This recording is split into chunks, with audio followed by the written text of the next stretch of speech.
Hello बच्चों, let's read the question. Read the following three statements and mark the right option. यानी कि इन तीनों statements को पढ़कर हमें सही ऑप्शन को टिक करना है. तो चलिए स्टेटमेंट्स पढ़ लेते हैं. तो पहला स्टेटमेंट है the thorns in bougainvillea and tendrils in cucurbits represent divergent evolution. So अब सेकेंड स्टेटमेंट पढ़ लेते हैं. The similarity in the eyes of octopus and monkeys is the result of convergent evolution. Third statement क्या है? The potato and sweet potato are the examples of homology. So देखिए यहाँ पे की कॉन्सेप्ट क्या है?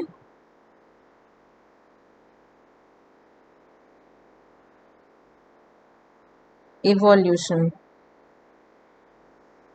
क्योंकि यहाँ पे अलग अलग तरीके के इवोल्यूशन की ही बात की गई है.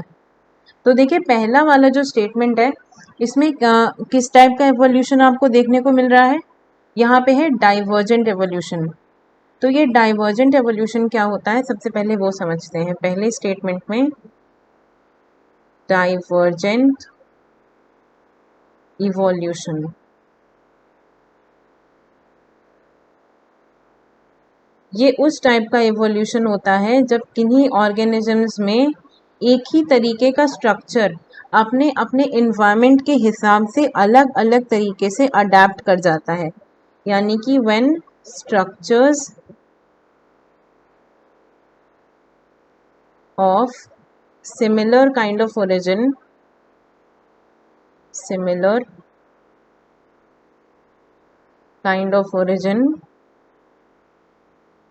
modify variously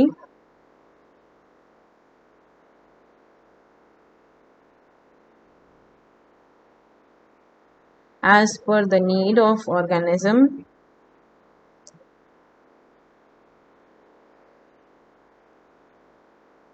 और इसका एग्जाम्पल क्या है? देखिए इसके एग्जाम्पल्स में आ जाएंगे जो आपका ये दिया गया है thorns of bougainvillea.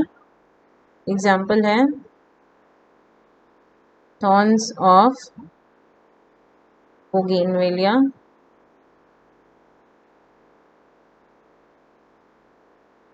And tendrils of कुकरबिट्स.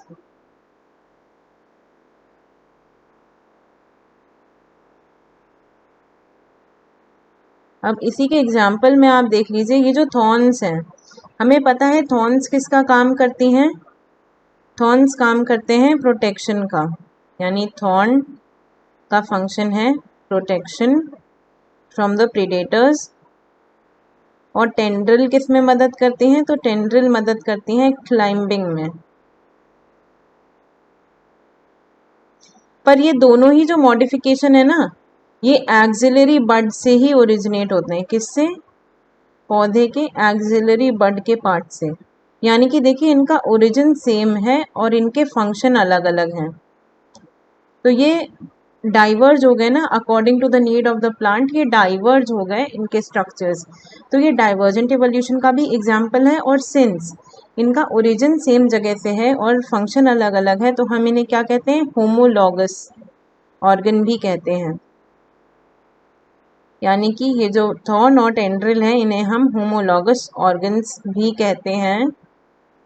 जिनका ओरिजिन सेम हो और फंक्शन अलग अलग हो वो होमोलॉगस ऑर्गन्स कहलाते हैं और होमोलॉगी के एग्जाम्पल होते हैं.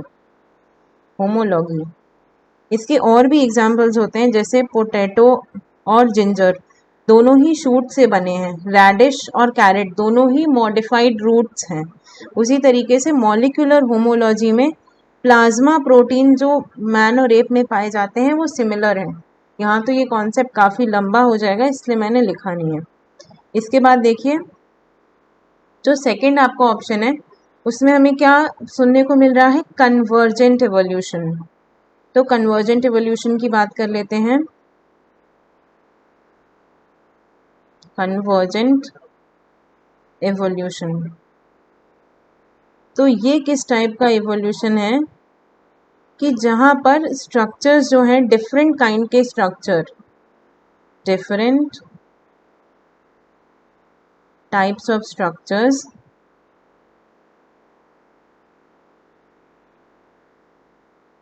यानी कि जिनका ओरिजिन डिफरेंट हो, having different origin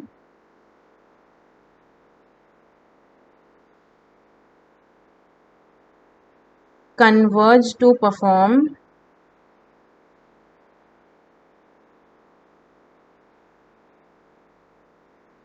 same function। यानी कि डाइवर्जेंट से बिल्कुल उल्टा, मतलब कोई किन्हीं दो ऑर्गन्स ऐसे जिनका ओरिजिन डिफरेंट था लेकिन उन्होंने सेम काम करने के लिए खुद को मॉडिफाई कर लिया according to the need of organism. इसके एग्जाम्पल्स क्या हो जाएंगे, बटरफ्लाई और बर्ड्स के विंग्स, यानी कि विंग्स ऑफ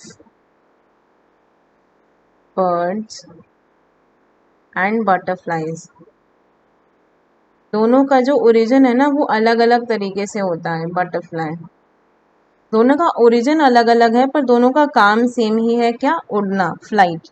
इसी तरीके से ऑक्टोपस और मैमल की आंख, यानी कि आई ऑफ ऑक्टोपस एंड मैमल,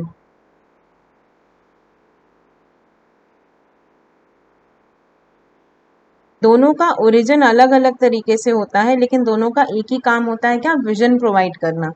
इसी तरीके से हमारा स्वीट पोटैटो और पोटैटो,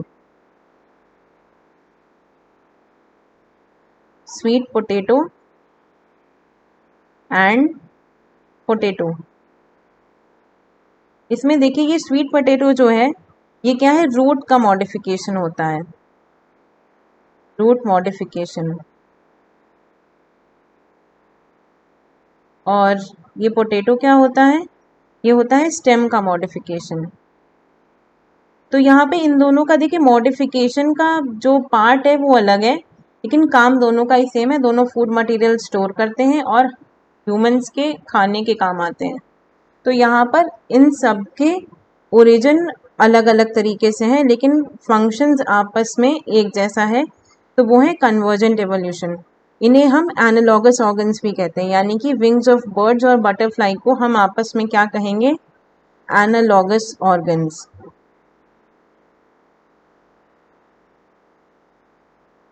मतलब, और ये एग्जाम्पल किसके होते हैं, एनालॉगी। तो यानी कि यहाँ पे फंक्शंस इनके सेम है पर इनका जो ओरिजिन है वो अलग अलग है, एनालॉगस। तो अब हम देखें इन तीनों स्टेटमेंट में जो पहला स्टेटमेंट है वो आपका सही है कि ये जो थॉर्न्स और टेंड्रिल्स हैं इन दोनों के काम अलग अलग हैं पर ओरिजिन सेम है। तो ये क्या है, डाइवर्जेंट एवोल्यूशन का एग्जाम्पल। ऑक्टोपस और मंकीज को क्या कहा है, कन्वर्जेंट एवोल्यूशन का एग्जाम्पल। ये भी सही है, दोनों का काम है देखना लेकिन दोनों का ओरिजिन है अलग अलग तरीके से, तो ये क्या हो गए, कन्वर्जेंट एवोल्यूशन के एग्जाम्पल हैं। अब देखिए ऑप्शन सी क्या है, पोटैटो और स्वीट पोटैटो को पूछ रहा है। तो पोटैटो और स्वीट पोटैटो इन दोनों का काम सेम है पर ओरिजिन अलग अलग है। एक रूट का मॉडिफिकेशन है हमारा, जो स्वीट पोटैटो है ये रूट का मॉडिफिकेशन होता है और पोटैटो जो है ये स्टेम का मॉडिफिकेशन है। तो ये किसके एग्जाम्पल है, होमोलॉगी के नहीं, एनालॉगी के एग्जाम्पल हैं। सो इसमें से कौन सी स्टेटमेंट करेक्ट है, पहली और दूसरी इज द करेक्ट स्टेटमेंट। तो आपके इस क्वेश्चन का सही आंसर क्या हो गया, ऑप्शन ए, क्योंकि ये पहली स्टेटमेंट आपकी सही है और ये जो दूसरी स्टेटमेंट है ये भी बिल्कुल सही है। So the answer to your question will become what, answer will be option A. Answer is option A. I hope you understood the concept. Best of luck.